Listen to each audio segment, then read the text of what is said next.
সাংবাদিক ইলিয়াস হোসেন উনি বলার চেষ্টা করছেন যে ৭১কে দূরে ঠেলে দিয়ে আমরা যাতে পাকিস্তানের সাথে সম্পর্ক করি, ৭১কে দূরে ঠেলে দিয়ে কিংবা ৭১কে ভুলে গিয়ে পাকিস্তানের সাথে বাংলাদেশের সুসম্পর্ক করাটা কখনোই সম্ভব না। যদি আপনি স্বাধীনতা যুদ্ধকে বিশ্বাস করেন এবং স্বাধীনতাকে ধারণ করেন আপনার মধ্যে, তাহলে কখনোই আপনি যতক্ষণ না পাকিস্তান ইন্টারন্যাশনালি আমাদের কাছে ক্ষমা চাইবে ততক্ষণ আমরা কখনোই পাকিস্তানকে ক্ষমা করতে পারবো না। ওনাকে আপনারা কিভাবে চিনেন সেটা আমি জানি না, আমি চিনি হচ্ছে উনি বদমাশের মধ্যে পিএইচডি করা একজন লোক।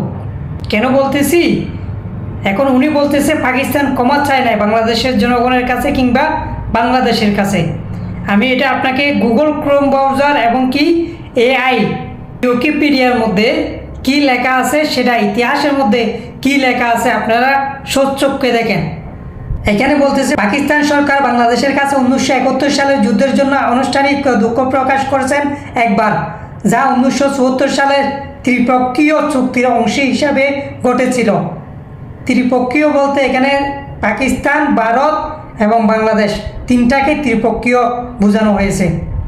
এই চুক্তির মাধ্যমে ভারত, পাকিস্তান এবং বাংলাদেশ এই তিনটি দেশ একসঙ্গে বসেছিল এবং পাকিস্তান আনুষ্ঠানিকভাবে বাংলাদেশের জনগণের কাছে দুঃখ প্রকাশ করে।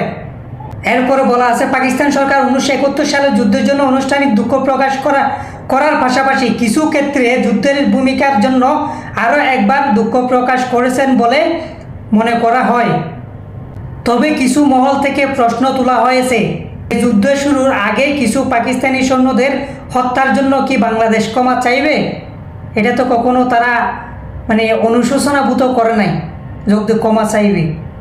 সংক্ষেপে বাংলাদেশ পাকিস্তানের কাছে 1971 সালের যুদ্ধের জন্য আনুষ্ঠানিকভাবে একবার দুঃখ প্রকাশ করেছে, যা 1974 সালের ত্রিপক্ষীয় চুক্তির অংশ ছিল। তার মানে এরা হচ্ছে আনুষ্ঠানিকভাবে দুঃখ প্রকাশ করছে বাংলাদেশের জনগণের কাছে এবং কি বাংলাদেশের কাছে। সেই যুদ্ধের মধ্যে শুধুমাত্র যে বাংলাদেশের মানুষ ক্ষয়ক্ষতি হয়েছিল তা না, পাকিস্তানেরও হচ্ছে সেনা সদস্যরা ক্ষয়ক্ষতি হয়েছিল, তারপরে হচ্ছে পাকিস্তানি মানুষও ক্ষয়ক্ষতি হয়েছে। ৭১ নিয়ে প্রশ্ন করতেছে, ৭১ হচ্ছে আমরা টোটালি মানি না। কারণ কেন জানেন? ৭১ করা হয়েছে এটা হচ্ছে একটা উগ্রতার কারণে। ৭১ যুদ্ধ কোনো হওয়ার কথাই ছিল না। ৭১ যুদ্ধ হয়েছে শুধুমাত্র কিছু উগ্র হিন্দুত্ববাদের কারণে হচ্ছে এই ৭১ যুদ্ধ শুরু হয়েছে। বিশেষ করে শেখ মুজিবের উগ্রবাদ কণ্ঠের কারণে বাংলাদেশের মধ্যে এত জনগণের যান বিপন্ন হয়েছে। সেই জন্য শেখ মুজিবকে এই মুহূর্তে কবর থেকে তুলে এনে ফাঁসি দেওয়া দরকার ছিল। শেখ মুজিব কিংবা শেখ মুজিবের পরিবারে যত মানুষ আছে সবাইকে বাংলাদেশের মাটিতে ফাঁসি দেওয়া অত্যন্ত গুরুত্বপূর্ণ এবং কি অনেক প্রয়োজন ছিল আমি মনে করি। না হলে এরকম আবাল মার্কা অশিক্ষিত মূর্খ লোকজন বাংলাদেশের ভাষা ব্যবহার করে তারা আবার গুজব ছড়ানোর কার্যকলাপ চালিয়ে যাবে। এরপর হচ্ছে ইলিয়াসের বিষয়। ইলিয়াস বাংলাদেশ প্রেম, এর ভিতরে যদি দেশপ্রেম নিয়ে প্রশ্ন করা হয়, এটা হচ্ছে যে ইলিয়াসের ব্যাপারে দেশপ্রেম নিয়ে প্রশ্ন করবে সে হচ্ছে সবচাইতে দেশদ্রোহী এবং কি দেশশত্রু।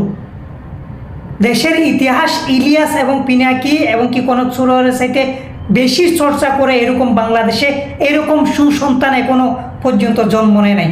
ইলিয়াসের ধার্মিক ইসলাম ধর্মের বিষয়ে কিছু অজ্ঞতা আছে, সেটা আমরা জানি, এটা কোনো ম্যাটার করে না। যদি বাংলাদেশ দেশপ্রেমের বিষয়ে কথা উঠে আসে ইলিয়াসের ব্যাপারে, তখন আমরা কখনো এটা বরদাস্ত করব না। কারণ ইলিয়াস এবং পিনাকি কনক সুরের ভিতরে যে দেশপ্রেম আছে সেই দেশপ্রেম বাংলাদেশের 18 কোটি জনগণের ভিতরে একজনেরও নাই। সবাই ভালো থাকবেন। আসসালামু আলাইকুম ওয়া রাহমাতুল্লাহি ওয়া বারাকাতুহু।